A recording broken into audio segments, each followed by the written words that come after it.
আসসালামু আলাইকুম, কেমন আছেন সবাই? আমি ফাতেমা বলছি। সবাইকে জানাই ঈদের অনেক অনেক শুভেচ্ছা। আজকে আমাদের এখানে চাঁদ রাত।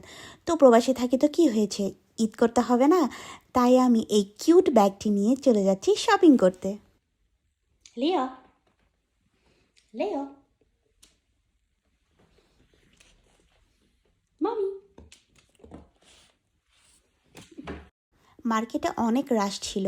আমি এক জায়গা থেকে না, আমি 3 জায়গা থেকে শপিং করেছি। আমি এখানে কর্নফ্লাওয়ার খুঁজছিলাম কিন্তু পাইনি। পরে একটা পরিচিত বাংলা দোকান থেকে নিয়েছিলাম। তো এখানে আমি আইসক্রিম দেখছিলাম, যেহেতু এখন সামার শুরু হয়ে যাচ্ছে। অনেক টাইপের অনেক মজার মজার আইসক্রিম আছে। ইভেন রোমে জেলাতো, মানে যেটা একদম ফ্রেশ আইসক্রিম পাওয়া যায়।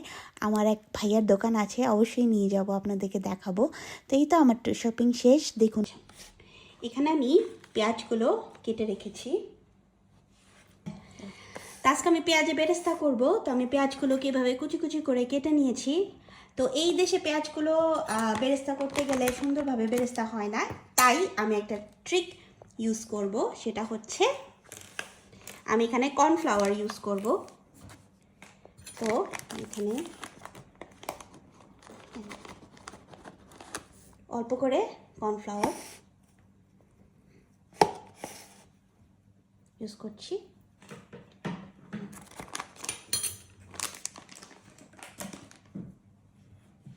এটাকে আমি এখন রেখে দিব, রেখে আমি 5 মিনিটের জন্য রেখে দিব। আমি ফিরনি এবং সেমাই রান্না করব, সেই জন্য আমি এখানে কাজু বাদাম, কাঠবাদাম এবং কিশমিশ ভিজিয়ে রাখছিলাম। পরে এগুলোকে ছোট ছোট করে কেটে নিব। তো কালকেও ঈদের দিনের জন্য আমি পোলাও রান্না করব, রোস্ট রান্না করব, সেই জন্যও লাগবে। তো এগুলা কাজ যদি আগের রাতে গুছিয়ে রাখি, তাহলে পরের দিন রান্না করতে অত বেশি হ্যাসেল লাগবে না। তাই আমি এগুলো এখন পানি দিয়ে ভিজিয়ে রাখছি।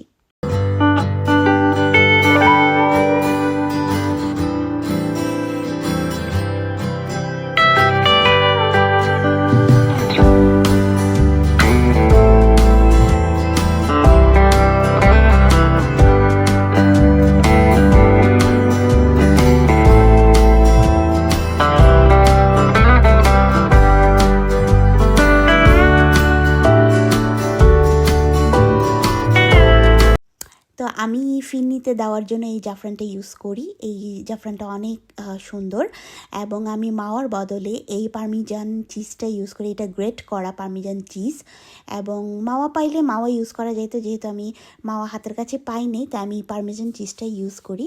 এখন আমি গরম দুধে কাজু বাদাম ভিজিয়ে রাখবো, এবং আরেকটি ছোট পাত্রে গরম দুধ নিয়ে এতে মাওয়া এবং জাফরান ভিজিয়ে রাখবো।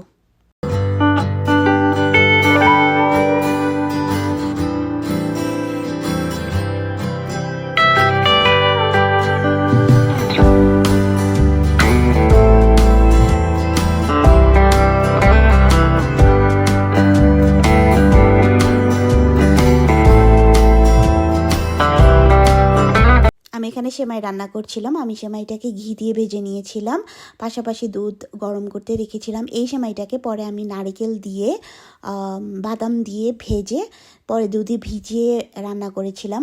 কখনো আপনাদের সাথে পুরো রেসিপিটা শেয়ার করবে ইনশাআল্লাহ।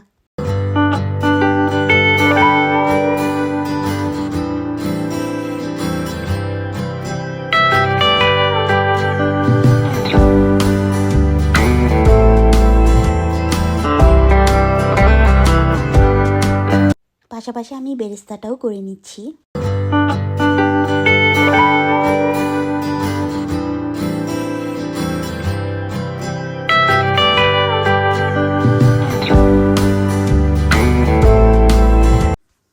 আমি বোরহানিও করেছিলাম। আমার বোরহানি মশলাটা আমি নিজে বানিয়েছি। ফুল বোরহানি রেসিপি আমি কখনো আপনাদের সাথে শেয়ার করব ইনশাআল্লাহ। তো আমার বোরহানিটা, আমি অবশ্য ঘন বোরহানি খেতে পছন্দ করি না, একটু পাতলা পাতলা থাকলে ভালো লাগে। তো আমি এখানে বোরহানিটা করে ফেলেছি কালকের জন্য। পাশাপাশি আমার ফিরনিটাও আমি বসিয়ে দিয়েছিলাম, এবং এভাবেই আমার পুরো রান্না শেষ হয়ে গিয়েছিল।